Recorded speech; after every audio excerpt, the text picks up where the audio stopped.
ایک دفعہ کچھ بچے اپنے استاد سے پوچھتے ہیں 5 وقت کی نماز کیوں پڑھی جاتی ہے؟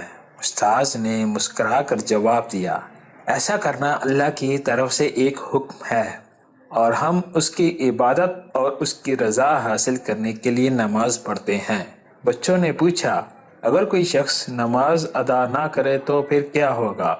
استاد نے سمجھایا، نماز پڑھنا ہمارے ایمان کی نشانی ہے۔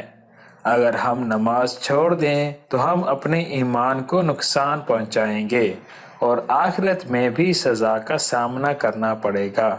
بچوں نے خوشی سے کہا، تو ہم ہمیشہ نماز پڑھیں گے اور اللہ کی رضا حاصل کریں گے۔